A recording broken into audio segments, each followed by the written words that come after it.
Assalamu alaikum, good evening. Welcome to Hajj Day Today, a program dedicated to bringing news and information and in-depth discussions about Hajj. Today on the Islamic calendar is the 4th day of Dhul Hijjah, the year 1435. On the Christian calendar, today is the 28th of September 2014. Thank you so much for tuning in. We hope you enjoy and benefit from all the news, information, and discussions that we have tonight. We're going to continue to look at the preparations being made in Saudi Arabia by the government. Also, we're going to look at the movement within Saudi Arabia. Hajjs are starting to move from Medina to Mecca. And also, we're still seeing Muslims from various parts of the Muslim world make their way to Saudi Arabia. Some are having very smooth, effortless journeys. Others are facing very tremendous difficulties. Tonight we've got two stories, one from Cambodia, another from India, about a group of Muslims who faced very significant difficulties, and we're going to take a closer look at this. Also, we're going to look at one of the business aspects of Hajj. Particularly, we're going to look at some of the benefits that women, particularly in the hotel or hospitality industry, they're doing very well with relative to Hajj. We're going to look at this. And also in India, a smartphone app for Hajj has been launched, and we're going to look at this as well. This is a summary of some of the news items for tonight. Following the news, for our social segment tonight, we're going to be talking tonight about the cross-cultural aspect of Hajj. We're bringing together people from various nationalities and cultural backgrounds, all united around one Islamic faith. So what are some of the cross-cultural benefits? How does what role does Hajj play in terms of promoting Muslim solidarity? This is a focus of our topic for our social segment tonight, following the news. We hope you benefit from this discussion. We'll take a short break right now and come back with the news. Assalamu alaikum.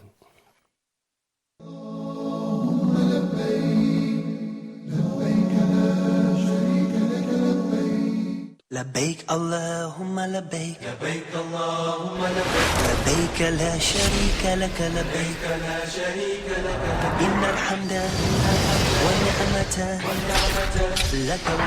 Imagine that the Anbiya, they were the most beloved to Allah subhanahu wa ta'ala, and they had the hardest lives. He assumed that he had some kind of superiority and he was a better, more chosen, a better person because he had this wealth.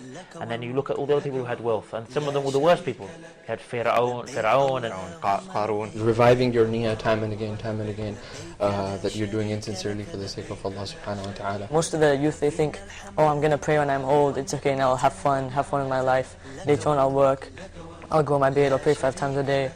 And all these things, they think that's later on in their life, and they don't know when they will die. Amir, who's your role model? Khadija radiallahu anha. And why? Because she was Prophet Muhammad sallallahu alaihi wasallam's wife, and she was the first lady to believe in Islam. لبيك لا شريك لك لبيك لا شريك لك إن الحمد والنعمة لك والملك لا شريك لك لبيك اللهم لبيك. Huda TV's social media sites are the best way to contact us from anywhere around the world. Stay connected with Huda TV's latest news and programs through Facebook, Twitter, Google+, YouTube, Skype, and Instagram. It's fast and easy. Stay up to date with your favorite shows and scholars today. Huda TV, a light in every home. لبيك اللهم لبيك لبيك اللهم لبيك لبيك لا شريك لك لبيك لا شريك لك إن الحمد والنعمة لك. Why is Hajj so important? Allah the Almighty said in verse number 97 of the 3rd chapter of the Quran, which is known as Ali Imran, He said, وَلِلَّهِ عَلَى النَّاسِ حِجُّ الْبَيْتِ مَنِ اسْتَطَاعَ إِلَيْهِ سَبِيلًا تابعوا بين الحج والعمرة فإنهما ينفيان الفقر والذنوب. Follow up performing Hajj, after Hajj and Umrah after Umrah. So what is the first step? Ihram. The first pillar is Ihram. What does Ihram mean? What does it entail? Hajj al-Ifrad, many of the local people do Hajj al-Ifrad and others because they're exempt from offering the Hajj or the sacrifice. It doesn't require Hajj. So when you say لبيك اللهم عمرة وحجة, that's called Qiran. And you do the rites of Umrah and you do not take off the Ihram condition. Rather, you continue until you finish the Hajj. So Al-Hajj and Al-Umrah, and following up between Hajj and Umrah, for those who can afford it, Allah subhanahu wa ta'ala forgives their past sins or whatever sins in between. لبيك اللهم لبيك لبيك اللهم لبيك لبيك لا شريك لك لبيك لا شريك لك لبيك اللهم لبيك لبيك لا شريك لك لبيك. Assalamu alaikum. Welcome back to Hajj Day Today. We will start this evening's news segment tonight with Saudi Arabia. We're going to go to look at the movement of Hajjs from Medina to Mecca. There are more than 700,000 pilgrims who are traveling from Medina to start making their way in convoys to Mecca. They started on Friday following the Goma prayer. The number of pilgrims arriving, meanwhile, from European countries have declined because of previously they made connections into cities and countries like Syria and Iraq, where they normally, again, connected their flights into Saudi Arabia. Because of the ongoing conflicts, civil war, crises, the numbers of pilgrims from these Eastern European countries has gone down. The authorities in Saudi Arabia, they have said that they have stepped up efforts at this point to make sure that they are very professional and efficient in carrying out their duties in terms of the arrival and departures of Hajjs who are still making their way into the kingdom. We'll stay with Saudi Arabia for our next story and go to Mecca. The emir there, Prince Mashal bin Abdullah, he said that all of Saudi Arabia's government agencies are fully prepared to welcome and serve the Hajjs of 2014. Prince Mashal, he said, quote, "We are fully geared up to offer every service needed by the guests of Allah so that they may perform the Hajj rites in complete ease and safety," end quote. The presidency also of the two holy mosques has recruited 15,000 workers, including women, to help the pilgrims to ensure the smooth pilgrimage at all of its phases. Also, the Prince Mashal, he met with various ministers to discuss such issues as food provisions for the pilgrims, price regulations, the status of the telecommunication services, security, as well as transport. As for the security briefing, the commander of the Hajj security forces said that they will protect the spiritual sanctity of the pilgrimage. And he said, quote, this is the commander of the security, "We will never allow any change in the objectives of the Hajj," promising to prevent corruption, bad-mouthing, and heated arguments. The commander also said anyone who endeavors to propagate his political views during the Hajj will be severely punished. The Hajj pilgrims, they will start making their way to this tent city of Mina on Thursday, which is the first leg of this 5-day pilgrimage. We'll go to West Africa for our next story to take a look at the thousands of Muslims who are leaving the state of Ghana.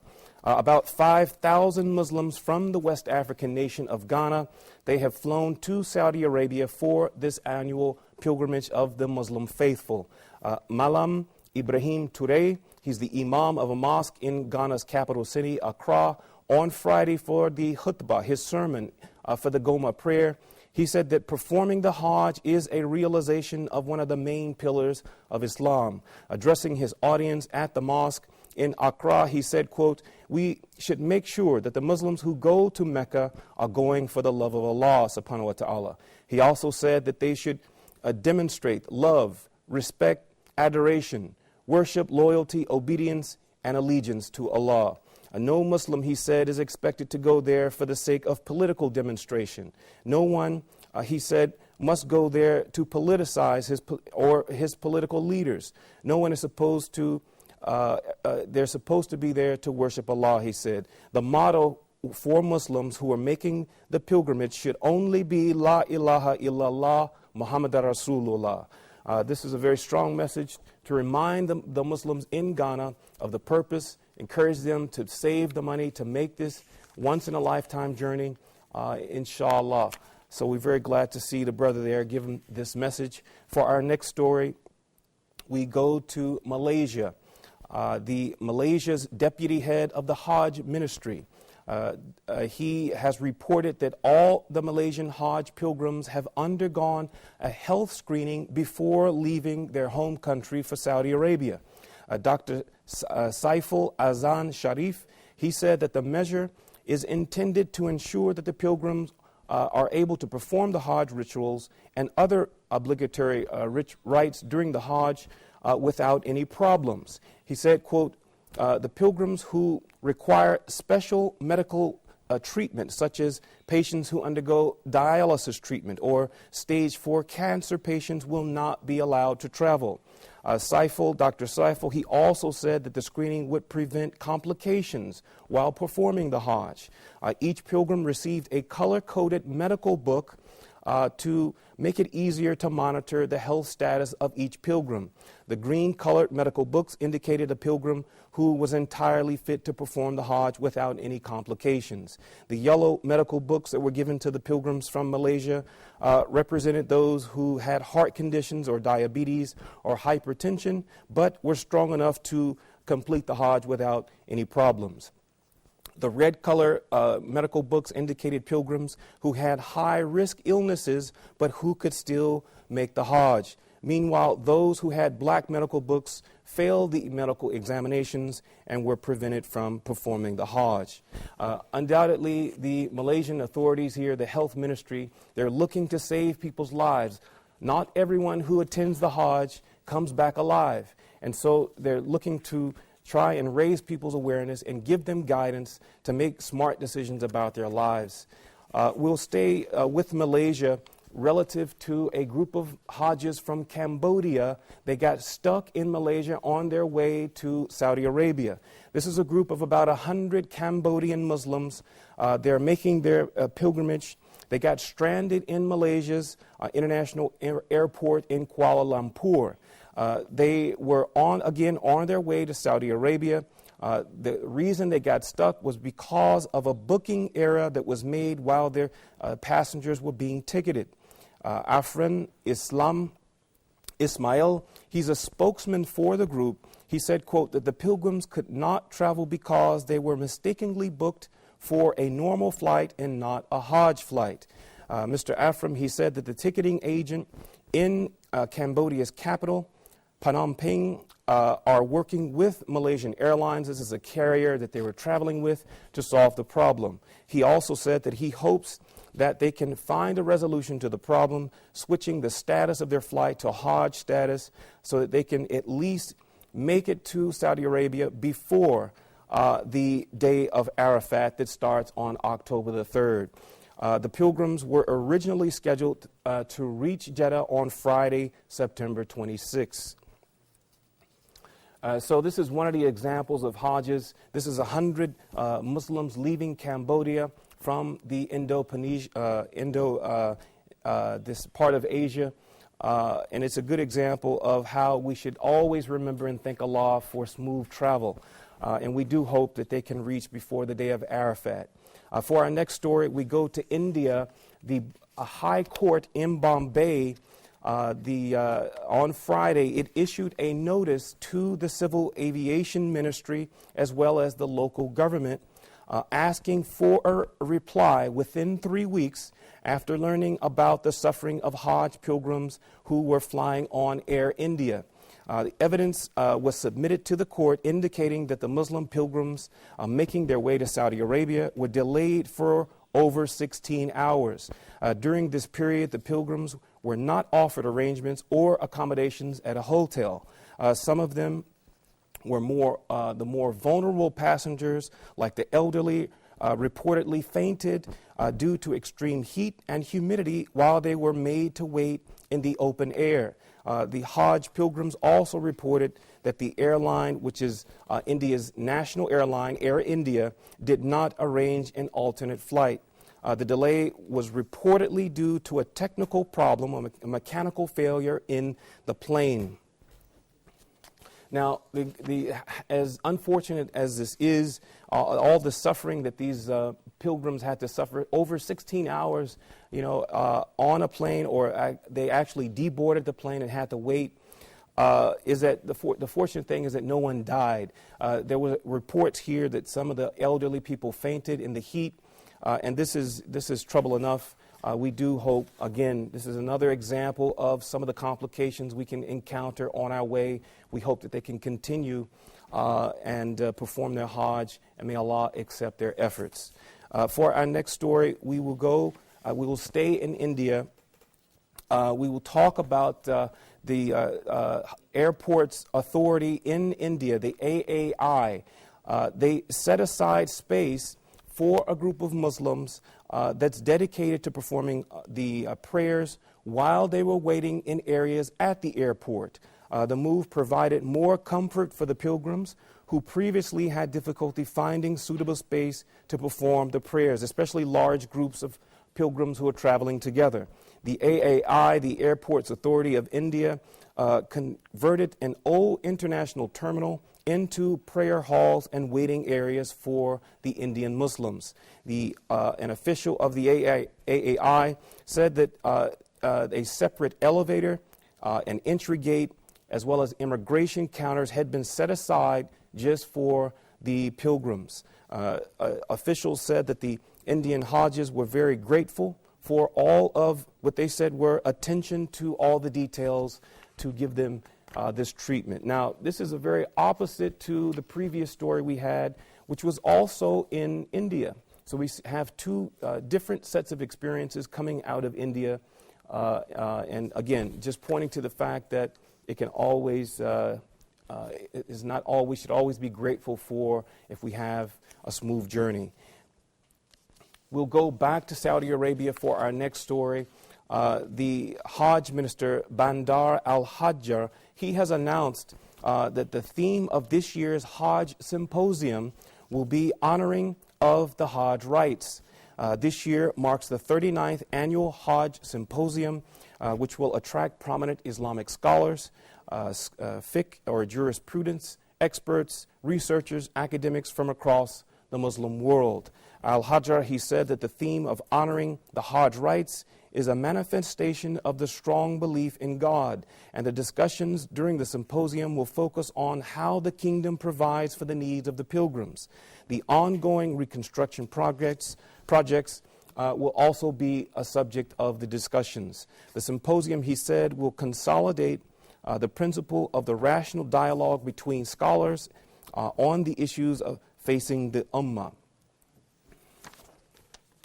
We'll look at the hospitality industry and how it is helping to promote the image of women in Saudi Arabia. There's a recent report that was done in Saudi Arabia by Mecca Daily, this newspaper. It shows that many young Saudi women are working in the hospitality sector in the city of Mecca, particularly, who hold very key positions in 5-star hotels, and they are successfully managing major responsibilities of these hotels. Their outstanding performance has served as a strong force to remove the negative stereotypes and the uncertainty about the success of women in the hospitality industry. One of the women who participated in this recent study, Nihad Yamani, she's a supervisor at the Mecca Hilton. She said that she started her career as in customer service, and now she is a HR specialist. Describing her attention to detail, she said that this is a part of the nature of a woman, paying close attention to detail, she said. They have the potential, referring to women, and the intrinsic qualities to outshine men in the hospitality sector. She also added that the society should have a positive outlook on women. As for the major challenges facing women in the hospitality sector, the head of the HR at Fairmont Mecca Hotel, she said that very difficult it is for some young, particularly Muslim, or not Muslim, but young Saudi men to obey women who are in supervisory or managerial positions. Some of the participants said that they lack, another challenge that they face is lacking proficiency in the English language, which is disproportionately high among women. So in response, some of the hotels are offering English language proficiency courses. Our last item this evening for the news segment is from the world of technology. In one of the states of India, the pilgrims traveling from India's state of Chhattisgarh, they have an option of downloading a Hajj smartphone application to help them stay in touch with fellow Hajjis and to use other features that are designed to help them save money during their pilgrimage. The Hajj app was designed and launched right within the Chhattisgarh state, and the customer response has been very favorable. The CEO of the state Hajj committee, Saeed Mehman, he said that there are several apps available from various smartphone e-markets. However, he said that our application it combines a location service, a navigation service, as well as a messenger service. It features security and safety options so that travelers can stay connected with their group members and locate their positions at any time. They can also communicate with an integrated WhatsApp application to send messages and communicate free of charge. The state government was so impressed with the app that they bought 300 of these smartphones, installed this application on it, and delivered them or handed them out to some of the Hajjis free of charge. Once the Hajjis return from Mecca from their pilgrimage, they'll return these 300 smartphones with the applications, and the state will keep them and use them for the next round of pilgrims next year. So this is a very, very innovative device. They're saying that it's a lot better than some of the other Hajj applications that are out there in the e-markets. The official here also said that they could save, each one can save as much as $2,000 in communications by using these smartphone applications. So very good indeed. They can use these, again, to navigate in case they get lost. Lots of good features there for this Hajj app. We hope you enjoyed some of the news items. This will conclude the news segment of the program. We'll continue the program Hajj Day Today with our social topic tonight. This is about the cross-cultural, international aspect of Hajj. People coming together, united by one Islamic faith from different cultural and national backgrounds, and how we can use this to promote Muslim solidarity. We hope you enjoy the discussion. Inshallah, we'll be back tomorrow with more news and information. Assalamu alaikum wa rahmatullahi wa barakatuh.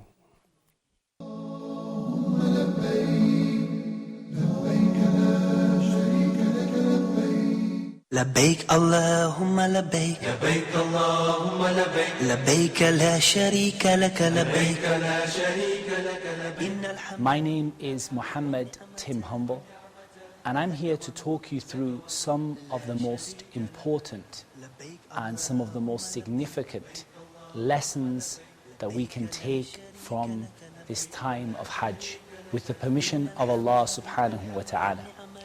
And what I'd like to begin with right at the beginning is to talk about Hajj in perspective. We've talked about a number of things so far by way of introducing the Hajj and its importance, and why it's so important for us in this series to explore the lessons and the benefits of the Hajj and the kind of things that we want to be able to come out of the Hajj with after that long test and that long training program, and to come out with something which makes us not only better people, but people who achieve the paradise which Allah subhanahu wa ta'ala has promised for those people whose Hajj is accepted. لبيك لا شريك لك لبيك لا شريك لك إن الحمد Your questions and comments mean a lot to Huda TV crew, so please don't hesitate to contact us on social media. On Facebook, www.facebook.com/huda.tv. on YouTube, www.youtube.com/HudaTV. On Twitter, @HudaTV channel.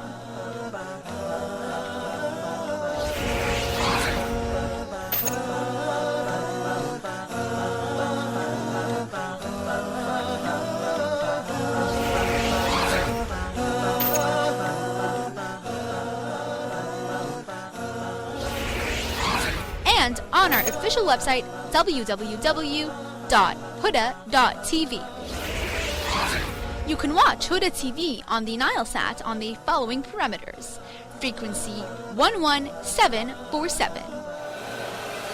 Huda TV is also now available for broadcast on the Galaxy 19 satellite in the United States of America on the following parameters.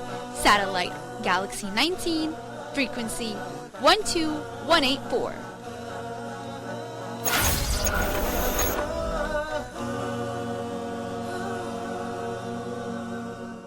Huda TV's social media sites are the best way to contact us from anywhere around the world. Stay connected with Huda TV's latest news and programs through Facebook, Twitter, Google+, YouTube, Skype, and Instagram. It's fast and easy. Stay up to date with your favorite shows and scholars today. Huda TV, a light in every home.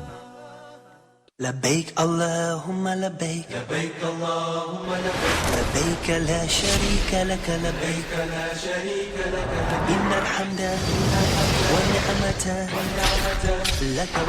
And the talbiyah, as we all know, is when a Muslim would say لبيك اللهم لبيك لبيك لا شريك لك لبيك إن الحمد والنعمة لك والملك لا شريك لك. Should not say that. Every Muslim should perform Hajj. And when we are performing the Hajj, we need to reach this perfection by seeking the pleasure of Allah subhanahu wa ta'ala alone, by seeking help from Allah subhanahu wa ta'ala, and making sure that Allah subhanahu wa ta'ala knows best and we do not know what is good for us. The Kaaba is not the bricks that is being built. The Kaaba is what is behind, or what's behind the meanings of Al-Kaaba, the first house of worship. If a person would know the wisdom behind every move that a person do in matters of worship, then where's the submission comes into the full meanings of it. To remember what Hajar, the wife of Ibrahim alayhi salam, when she went from the Safa to the Marwa, so concerned and disturbed about the affairs of her child Ismail, when he was laying some place between the Safa and the Marwa, crying because of the shortage of food and water. لبيك لا شريك لك لبيك لا شريك لك إن الحمد والنعمة لك والملك لا شريك لك. لبيك اللهم لبيك لبيك لا شريك لك لبيك. Assalamu alaikum wa rahmatullahi wa barakatuh. And my dear brothers and sisters in Islam, welcome back to our program as we continue our live Hajj coverage this year, the year 1435 after the hijrah of our beloved Prophet Muhammad sallallahu alaihi wasallam. My dear brothers and sisters, it's a great honor and a great pleasure to be with you here tonight as we continue talking about some of the issues that are leading us to the Hajj season, specifically some of the lessons that we can learn from Hajj. And I don't think, my dear brothers and sisters, that there is any message so there in your face as the message that we're going to be talking about today. As you watch our Hujjaj this year all dressed in the same clothes, and at the same time, my dear brothers and sisters, people coming from different races and nationalities from all around the world, and they're united on La ilaha illallah Muhammadun Rasulullah, saying Labbaik Allahumma Labbaik from every corner of the globe. You wonder why we as Muslims around the world are so disunited. We're talking tonight, my dear brothers and sisters, about unity and its importance for the Muslim Ummah, and the reasons that we are so disunited as an Ummah today, even though we have this yearly global conference, as some people may call it, called Hajj, that brings about so vividly the idea of unity. We get to see it every single day during Hajj. People coming from different parts of the globe, no matter if they're rich or poor, no matter if they are white or black, if their eyes are green or if they are brown or whatever they are or what their names are, they are united. And they're there for the same purpose, and all of them are doing the exact same thing. If only we can take that small example that happens in Hajj, and I say small because at max there are maybe 3 million Muslims out of 1.5 billion Muslims from around the world are at Hajj. If only we can take that small example and implement it in our lives as a Muslim ummah, we would be in a different place amongst the nations that are around us than where we are today. If you look, my dear brothers and sisters, you would see that the United States of America is probably on top of the world right now. The European Union is also getting there. The word union or the word united resonates in your mind as you hear that, because you think to yourself, subhanAllah, these people, they may come from different parts, they may all have different states or different languages, as is the case in Europe, but they decided to unite on a common goal. And we as Muslims, whether we are Arab or we're from the subcontinent or we're from Africa or wherever we are from around the world, we are so disunited. And as the Prophet Muhammad ﷺ says in the hadith, there would come a time where we are so numerous in number, yet we are so weak. We're like the foam on top of the ocean. And the reason behind that is because we are so disunited. And at the same time, we love the dunya so much and we hate death. My dear brothers and sisters, we're going to go ahead and take a look at this short report, inshallah, talking about the importance of unity in Islam. When we come back, we'll be joined by two amazing brothers, inshallah, who will be talking to us more about this subject. And we're going to open up our lines in this especially hot topic here tonight, where I want brothers and sisters to call from every corner of the globe so that we can all talk about how we can unite our Muslim ummah. Please stay tuned.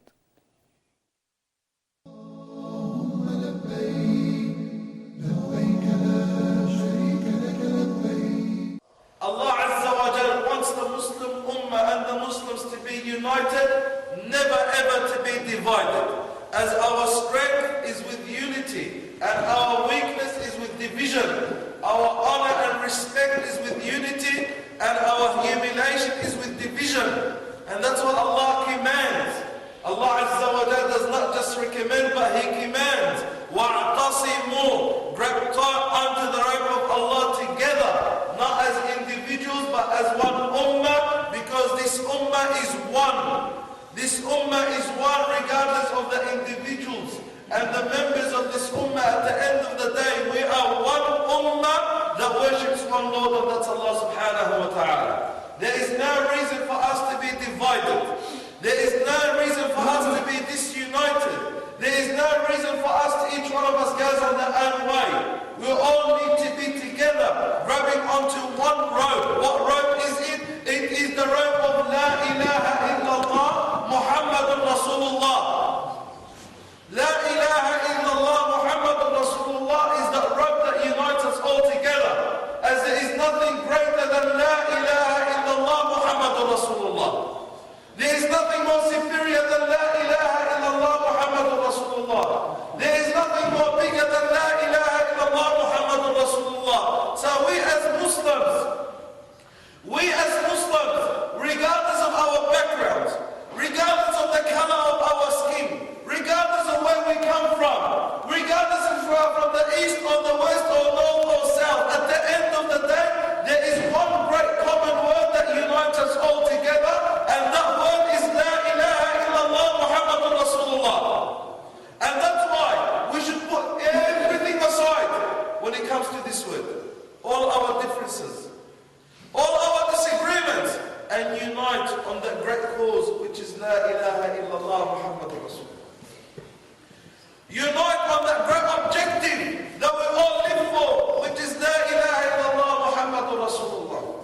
Work together on this goal that we are created for, which is La ilaha illallah Muhammadun Rasulullah. What does La ilaha illallah? What does La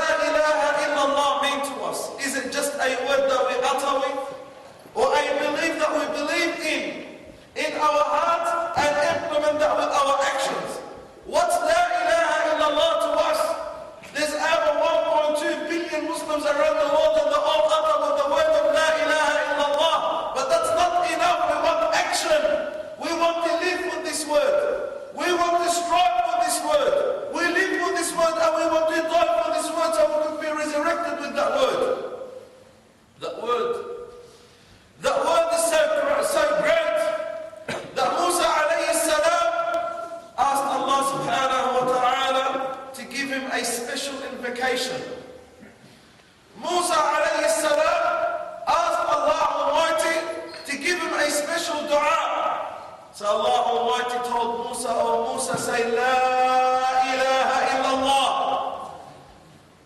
Musa say La ilaha illallah. So Musa said, Ya Rab, all your creation says La ilaha illallah.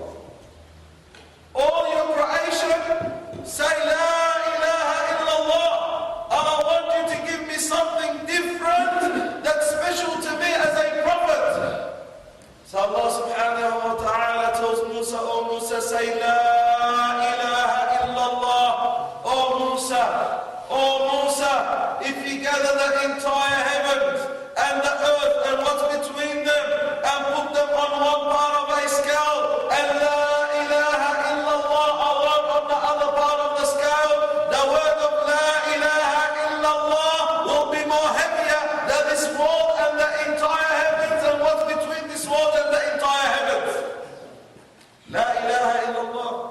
We all have that in our hearts. Why can't we be united on this great word?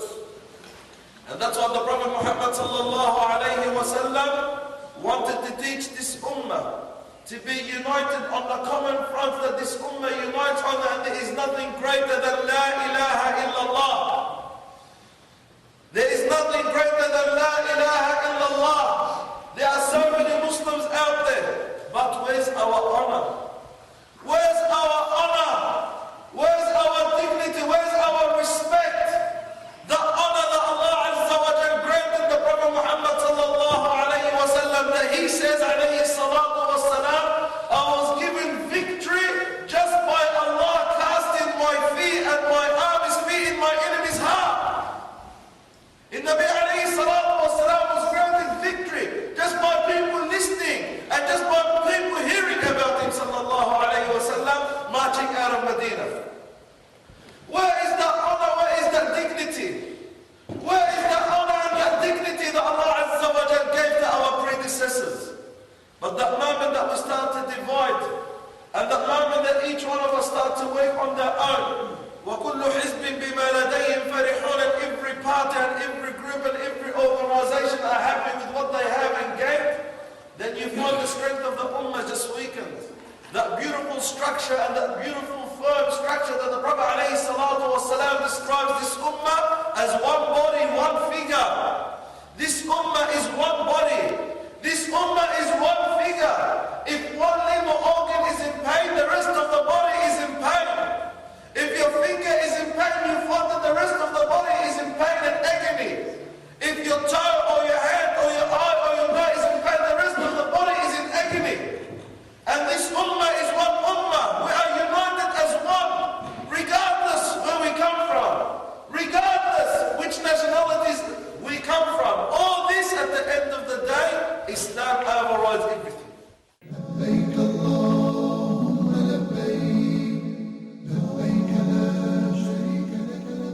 Assalamu alaikum and welcome back, my dear brothers and sisters, to Hajj Day today. Thank you so much for continuing to be with us here tonight on our special live coverage in this year's Hajj, the year 1435, after the hijrah of our beloved Prophet Muhammad sallallahu alaihi wasallam. My dear brothers and sisters, the topic that we're talking about here tonight really should, send chills in everybody's body, because it's so important, especially in the time that we live in today, where Muslims are so disunited into different countries, different nations. Everyone is looking out for his or her own interest, whether it's on the individual level or on the ummah level. Unfortunately, that is the situation that we're in, and we have to understand the problem in order to be able to solve it. So my dear brothers and sisters, we want to discuss a little bit what are some of the reasons behind that, and maybe dive into some of the root causes, not just looking at the surface, but looking at some of the root causes of this problem and how it came about, and also try to suggest some possible solutions. So we love your contribution with us here in this special episode tonight. Whether you, my dear brothers and sisters, are watching us right now live from Mecca or from Medina, if you are at Hajj yourself this year, inshaAllah, and waiting for Hajj to begin, or if you are like us and you are not at Hajj this year, also feel free to give us a call and share your thoughts with us, inshaAllah. Let me begin by introducing my two amazing guests here tonight, Brother Muhammad Sharaf. Assalamu alaikum wa rahmatullahi wa barakatuh. Alaikum assalam wa rahmatullahi wa barakatuh. Welcome back to the program, and thank you so much for being with us. Thank you. Brother Muhammad Sharaf is a family coach and a family counselor at the same time. Jazakallah khair. Barakallah feek. And my second guest is the brother with the big smile, mashallah, Brother Abdul Salam. Assalamu alaikum wa rahmatullahi wa barakatuh. Wa alaikum assalam wa rahmatullahi wa barakatuh. Thank you so much for being with us here tonight. Alhamdulillah, it's an honor to be here. Jazakallah khair. Brother Muhammad, let me begin by asking you about some of the root causes behind the problem that we're facing here as a Muslim ummah. You know, some people kind of look at the crust. You know, they say, okay, we're disunited because this or that, but really there has to be some root causes to what we're facing here today, and it must be something that did not just happen overnight. You know, some people say, okay, you know, the Khilafah ended in the year 1923 or the year 1924, and that was it. You know, they make it sound like everything was so perfect until that specific date, and then it just all went down the drain, which may not. I mean, I don't believe that to be the case, because, you know, change, whether it's positive or negative, is kind of incremental. You know, it happens like, it's not just so steep. So really, what are some of the main causes behind the disunity that we're seeing amongst Muslims today? Well, actually, let's look at the nucleus of the Muslims, of the Muslim nation itself. And let's see all the diseases that are happening in our society, the Muslim Ummah, and the societies, the Muslim societies, and even in the foreign countries. You know, we can see the same illness everywhere. You know, the same illness, which is really the art of, you know, how you make enemies between each other. You know, how you contradict, you create conflicts of interest, how you create disputes, how you really totally disregard the original message that we are all created for. You know, we all have one qibla, and at these days, the days of Hajj, we all unite towards looking at Al-Kaaba and looking at the pilgrims who are doing the rituals around Al-Kaaba, you know, and actually really understand the true nature of what we are. We are humans, and we have the greatest religion that united humans from all around the world, from east to west, from north to south, you know, from all the colors, you know, from Africa, Asia, Europe, States, and Americas, south and north, you know, and north and south, and Australia. All are gathered with different tongues, with different colors, with different languages, different cultures, and they are practicing the same rituals that united all these humans all around the world. And we have the only creed that can really do this, and we are disregarding this in our daily life. We are disregarding this in our society. We are disregarding this in our working practices. We are disregarding this in our nuclear cell, which is the family. Within the same family, and the first ritual the husband and wife has to do after the contract signing of the marriage, and, you know, and the wedding ceremony, is that they have to direct themselves to the Qibla and remember that this is where we have to focus our mission on.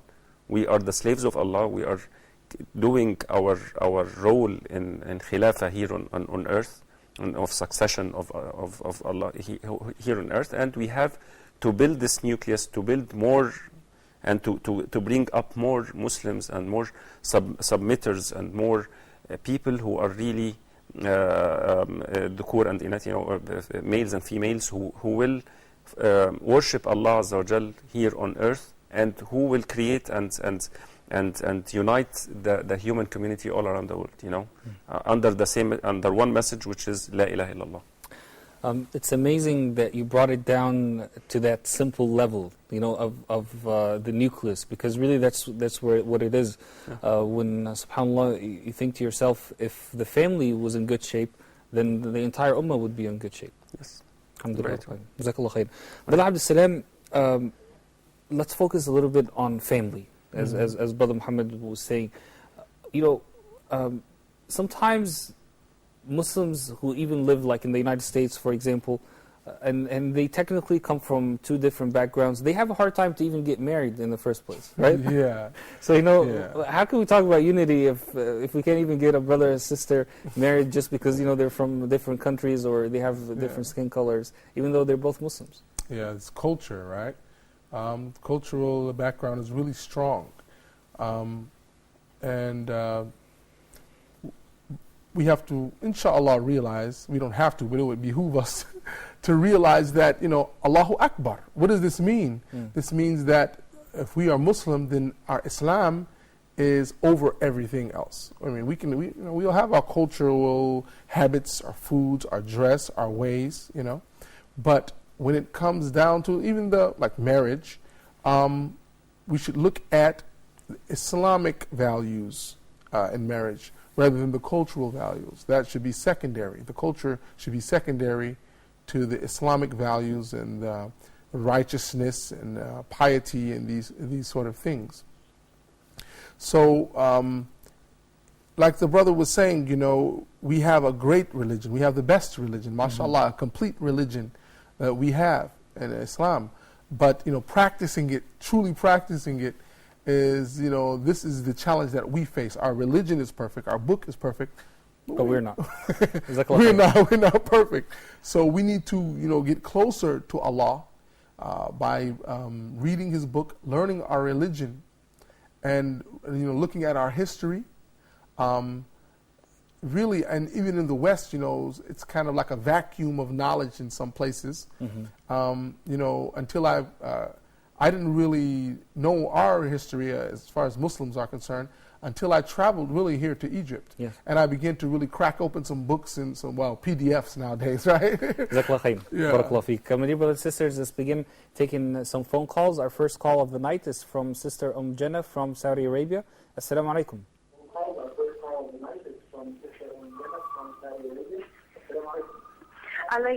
Alaykum salam wa rahmatullahi wa barakatuh.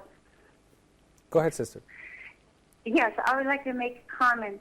I agree. It is so very, very sad that our Ummah is not united, especially during these times when we need to be united more and more between Sunni, the Shia, whatever. But I truly believe the lack of unity is really from the lack of Aqidah. I really, really believe that we are here to worship Allah. Then we are then to follow Prophet Muhammad sallallahu alaihi wasallam. I believe even long ago when Prophet Muhammad died, that the people then followed Mahabs. And today, still same problem. People still follow Mahabs, or they follow this sheikh or that sheikh, or they follow this family, this family person, or this friend or that friend, without true knowledge. They do not follow the Quran and the Sunnah. What the Sunnah, meaning what Prophet Muhammad did. Then about that hadith, what he said. I believe instead of people so very proudly saying, I follow Maliki, or I follow Shafi, or I follow Hanafi, I think they should really have taqwa of Allah and stop saying this, and to say more, I follow Sunnah and Hadith, Quran, and follow doing your ibadah according to that, until the outward becomes inward in your practice, that it reaches your heart, and I believe this to be the problem. Thank you so much, Sister Jannah, for your thoughts and your comments. And brothers and sisters, our phone lines are open for you right now, inshallah. So feel free to give us a call and share your thoughts with us. Tell us what's on your mind. I do disagree a little bit with the whole Sunni Shia issue when you just said that in the beginning, simply because it's not as easy as it sounds. But most of the things that you said, I think most of us or all of us would agree on, inshallah. My dear brothers and sisters, our phone lines are open, so feel free to give us a call and share your thoughts with us, inshallah. Brother Muhammad, I want to ask you kind of a hypothetical question. I don't really like to do that most of the time, but I think it would make an impact in the situation that we're in. I want you to imagine with me that the Muslim Ummah is united. What would be some of the signs of that, and why would that be significant? Well, let's talk about these days in Hajj, and we have 3 million Muslims, 3 million human beings actually, and I like to say this, and they are 3 million human beings who are having the same creed of Islam, and they are all submitters to Allah, and we call them Muslims. That's how God called them, and Allah Azza wa Jal called them, and how Ibrahim alayhi salam called them, and this is what we are called in the end, that we are Muslims, alhamdulillah. They are assembled in the same place, which is, you're talking about something like 5 kilometers square or something, around the Kaaba, and they're moving from one place to another, and through for something like 4 to 5 days, of rituals, group rituals. They are actually, during these days, you are seeing everybody's eating, everybody's drinking, everybody's sleeping, everybody is actually wearing like each other, everybody else. They're on the same, simple, the simplest uniform that anyone can really put on himself, which is a simple cloth, and they're mostly not arguing, they are mostly not doing bad deeds, not looting, not doing anything that is really against the harm to the human being. Sounds more like a utopian society. That's it. Yeah. And that's what we need in the world, That's the call of humanity. Simplicity, peace. That is the call of, really. That's what we are created for. We're created for this. We are created. That's our material. That's the true material that Allah Azza wa Jal created us with. That is the fitrah, That we don't carry harm to anyone, And human beings should be solidifying along even when you see when they're going through, the circles around Kaaba, and when the call for prayer, it just happens like this. In few seconds, they're aligned. It's so organic, so organized. It can't happen in any place, Whenever you're doing this, in maybe something like you're maestering something like a group dance or something like this, you can't do it that perfect, And if there is a show or something in a stadium or something like this, you can group something like 100,000 audience, and get some dancers or whatever, those who will come, and you have to train them for days and days, nights and nights, and you will have glitches, They will not be that, organized within this, small spaces, and the crowdness and everything, and there will be some injuries because of, this is drunk, this is, and there will be some sexual harassment, things like that, which never happens in Hajj, alhamdulillah. And maybe if it happens, it's so minor, when somebody's got hit, with a stone or something like this, we hear something like this, or gets a sunstroke, These are the two things that may happen to pilgrims who may get shahada, but nobody steps over somebody, and gets we used to have those problems in the past, but alhamdulillah, I think it's been fixed, with the recent renovations, alhamdulillah, and we ask Allah subhanahu wa ta'ala to bring everyone back safely. SubhanAllah, as you say that, maybe I need to rephrase my question. Maybe we don't need to imagine. We just need to look, at Hajj, and basically see that as the sample, really. And if we can just make it a little bit larger, instead of maybe between 3 million people, if we can make it between 1.5 billion people, then we wouldn't need to imagine that 7 billion people. This is a message for humanity, not only Muslims. this message is not only for the 1.5 billion Muslims. It's for the humanity, for the 7 billion who have to watch and know that there is no God but Allah. This is a message to all humans. Everyone who witnessed this will witness on him on the day of judgment. Brother Abdul Salam, how can we take advantage of Hajj, to achieve the unity of them? How can we think, and watch the Hujjaj, even if we're not there, and come up with lessons, that we can implement in our lives in order to achieve unity? Let me delay that question for just a moment as we take this call, and then we'll come back to it. Brother Muhammad from Egypt, Assalamu alaikum. How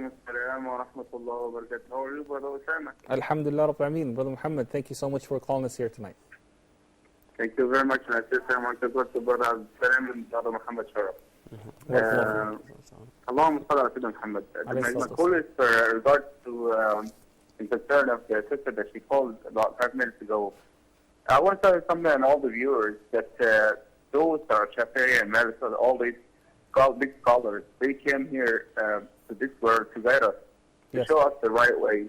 And one of them, Abu Hanifa, said, if you find my words, it's not exactly the same like what the Prophet said, but throw it away and don't care about it. So nobody's proud to be Shafi'i, nobody's proud to be Maliki. All of them, they say that they show us the way to the Prophet, the way to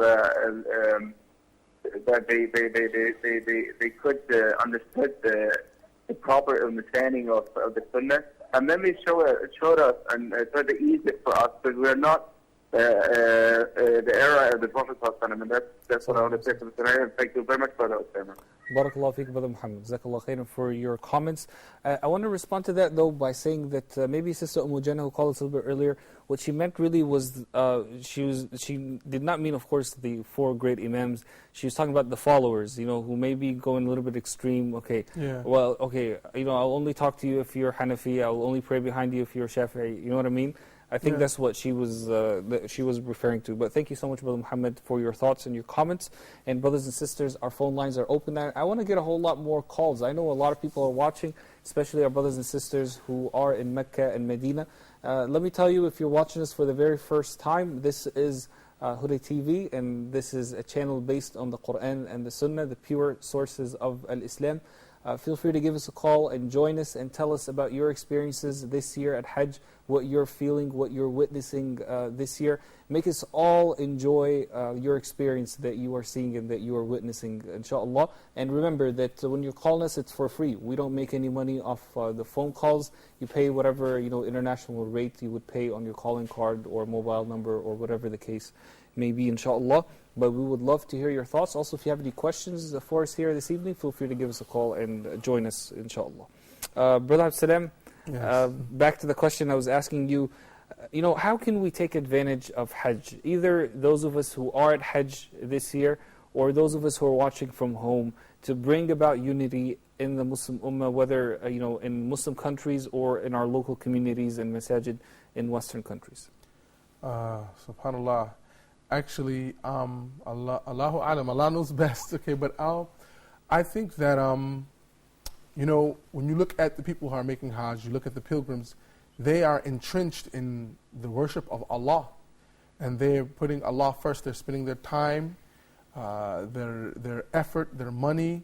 Many of them have spent probably half of a lifetime or a lifetime to get there. Okay, to worship Allah. They're putting Allah at the top. So that's something that we can learn. Definitely. If we want to this phenomenon, you could say, of Hajj to spread, and make a positive impact. I'm sure it already is and they'll go back to their communities, because I've talked to people. I haven't made Hajj myself, but I've talked to people who have made Hajj, and the stories that they give, mashallah, it encourages me and others. We hope it's sustainable, though, right? Yeah, we want sustainable impact and change. And actually, yesterday's episode, we were talking about change. We want to make a change in our life, but we hope that it's sustainable. It's not just for a couple of weeks after Hajj and that's it. Like the sister said, what was it, Jannah? About education, about learning We have the different groups of the madhabs, and I hear, especially in the West, there's some people, they're very strong about their madhab, but they were, if you look at the four imams, they were students and teachers of each other, most of them. They, even if they had differences, and they had differences, they never argued, and they never did, they never let it be a source of disunity in the ummah.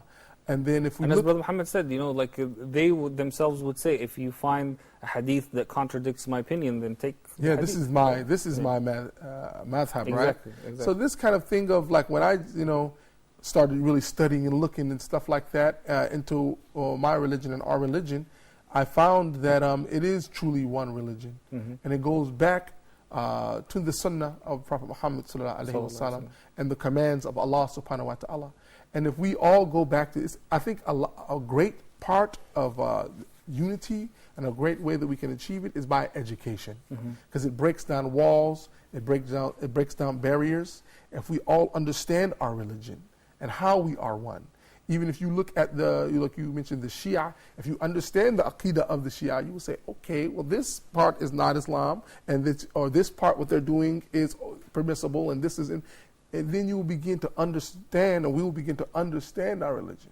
But now, I guess, some of us, we just grow up in a household where whatever our parents doing, we're doing, or whatever the local brothers are doing in the mosque, we do, and we're not getting a full education, and we're not being fully educated on our religion, the history of our religion, the Aqidah, our true Aqidah, and these things. I think this, we will get once we all have the same Islamic education, then we will understand it. I believe it was a slave girl in the time of the Prophet when they asked her, where is Allah subhanahu wa ta'ala? And then she had the proper aqidah, the proper creed, and she pointed up. But, he's above the heavens and the earth, and and he said, set her free, she's a Muslim. Well, but nowadays, if you get the average Muslim on the street, at least in America, when I was there, if they had even stopped me a few years ago, and they asked me the same question as they asked a slave girl at that time, I probably couldn't have answered you correctly until until you get a good source of education. So I think through education, the proper education, I think it could bring about unity. Beautiful. Inshallah. Jazakallah khair. Barakallah feek. My dear brothers and sisters, we want to go ahead and take a look at this report by Mufti Ismail Bink, inshallah. When we come back, we'll take some more of your phone calls, and we have a little surprise for you, so please do stay with us.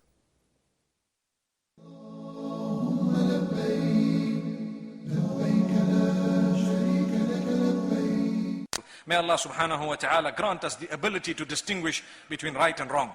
And Allah subhanahu wa ta'ala warns us of something that we do need a warning about today in the world. Today what happens to the Muslims?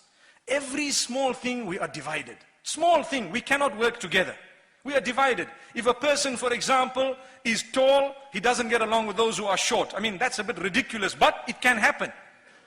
Allah subhanahu wa ta'ala really has warned us about dispute amongst you as an ummah. If you are to dispute and argue, what will happen? You lose your power and your might as an ummah. Today we have 2 billion Muslims on the globe. We cannot agree to swat a fly. I'm honest with you. We have 2 billion Muslims on the globe. We cannot agree to swat a fly. Why? Because everyone is a big sheikh on his own. And everyone wants to have a big say. And the sheikhs are fighting each other. Each one calling the other a kafir. Wallahi, it's a reality. So what is happening? Our leaders are debating and arguing and fighting and calling each other names. The public are even more confused because any message of goodness, they are kept away. Hey, don't go here, don't go there. What is the story? What happens? Allah says, وَأَطِيعُوا اللَّهَ وَرَسُولَهُ وَلَا تَنَازَعُوا فَتَفْشَلُوا وَتَذْهَبَ رِيحُكُمْ وَاصْبِرُوا إِنَّ اللَّهَ مَعَ الصَّابِرِينَ. Verse number 46 of Surah Al-Anfal. Follow Allah and follow His Rasul, and do not dispute with one another, because it will result in your total failure and the going away or snatching away of your might as an ummah. Gone. Totally gone. Why? Because small disputes. Today, brothers and sisters don't speak to each other. What a shame.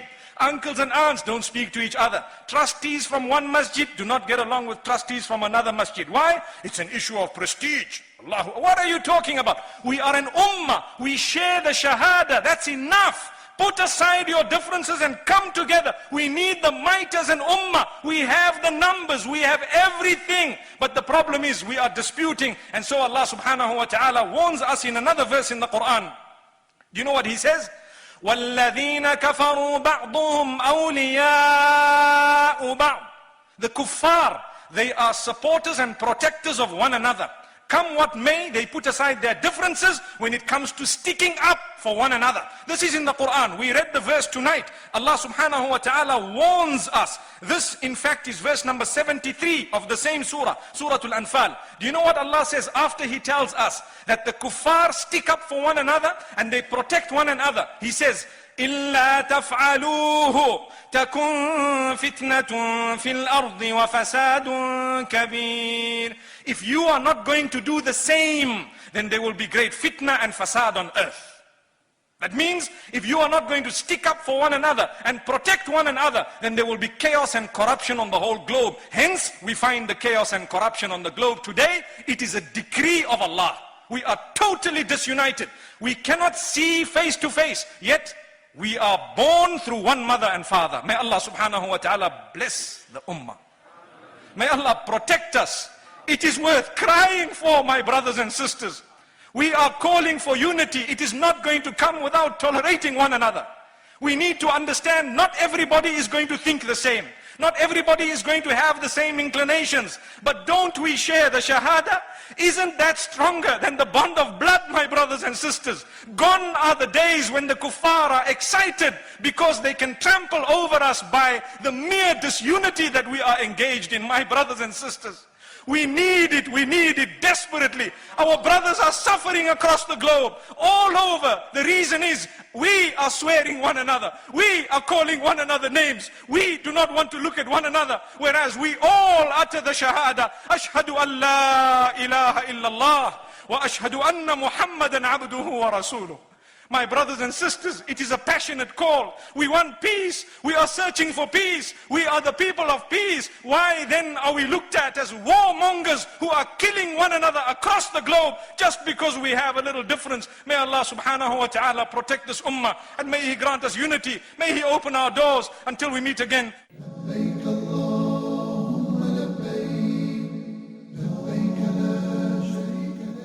Assalamu alaikum and welcome back, my dear brothers and sisters, to Hajj Day to Day. And I want to tell you that we are not only with you here tonight, but we are with you for the duration of this week, inshallah, leading up to Friday, inshallah, which is going to be the day of Arafah. And we'll be with you for the entire day, inshallah, during the day of Arafah, not just for a couple of hours or an hour and a half like we are right now, but we'll be with you maybe a little bit after Fajr until very late at night, inshallah, as we witness the greatest day of Hajj, the day of Arafah. And then we'll have some amazing recorded episodes for you during the days of Eid, inshallah, so I hope you get to watch those as well, inshallah. My dear brothers and sisters, we are continuing to talk about unity. We still have some time here in the program, and I would love for you to give us a call and share your thoughts with us, so please do. And tell us what you're witnessing if you are currently in Mecca or Medina, or what you're witnessing as you're watching the Hujjaj come from different parts of the world and go to Mecca and Medina and other parts, inshallah. I said we have a little surprise for you, and of course we have Brother Abdul Salam with us, and all of you know him from being a guest on this program or being on different programs like Adam and Sally and other programs here on Huda TV. He has a beautiful voice, mashallah, and he has a special nasheed for us in this time of the year called The House of Allah. Right, Brother Abdul Salam? Yes, inshallah. Okay, go ahead, inshallah. Okay, bismillah. To the house of Allah, the house of Allah, from all over the world, all over the world. In Ibrahim's day, the Kaaba was raised to glorify Allah. But when mankind lost their sight, Allah sent a light through Muhammad Mustafa, giving us rights to fulfill, to cure our ills and purify our hearts from distant highways and specific days, all going to the house of Allah, to the house of Allah, from all over the world, all over the world. Absolutely. Jazakallah khairan. Jazakallah khairan. And I ask Allah subhanahu wa ta'ala to grant us all the opportunity to go to the house of Allah soon, inshallah. Ameen. Jazakallah khairan. Brother Muhammad, I want to go back to the idea of the family. As you said, it is the nucleus. Talk to us a little bit more in detail about what we can do, on the individual level, meaning like on the level of the family as a husband and wife, in order to promote the concept of unity. Well, first of all, we have to tolerate the differences inside the family itself. We have lots of differences. First of all, that there's the male and the female, with the differences between them. As they say, men are from Mecca, women are from Medina.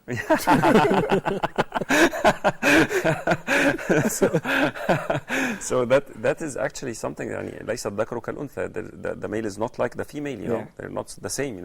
And most of the issues that that I see, that lots of the current generations are not oriented towards gender intelligence and understanding the differences between the males and the females, and actually lots of issues happen because of this.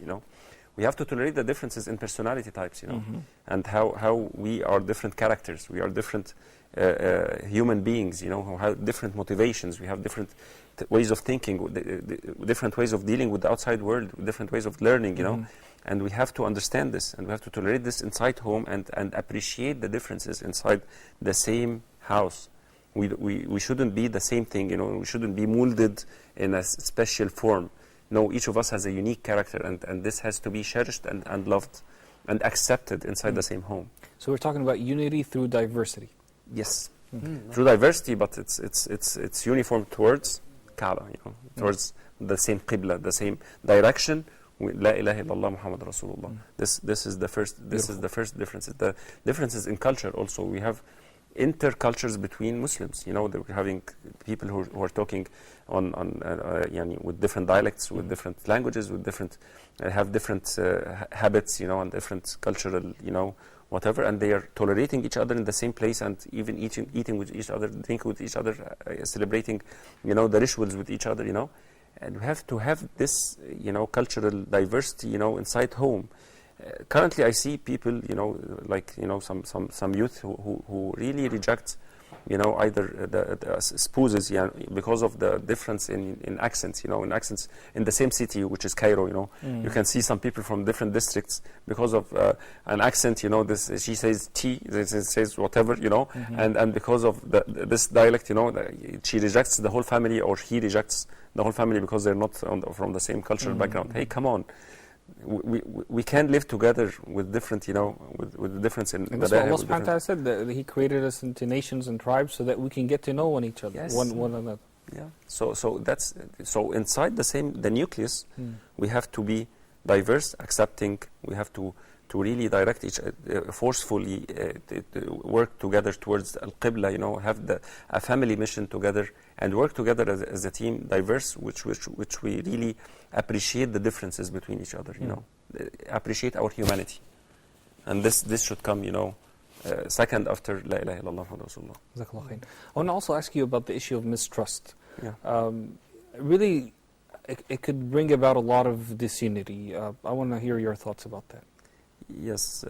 Well, actually, when we're talking about mistrust, we have a serious issue. When you're, if you are, inside the same home and you're not trusted by your spouse, or not trusted by your kids, or you're not trusted by your parents, and you feel insecure inside the place that should be the place that should cure you, the place that you should hug you, the place that you should feel safe and secure inside.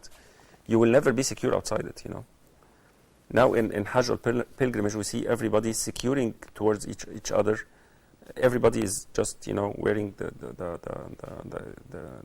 pilgrimage cloth, and actually everybody is securing each other. Nobody will do any harassment to anyone. Nobody is going to do anything that will harm anyone. Everybody's going there not to harm anyone.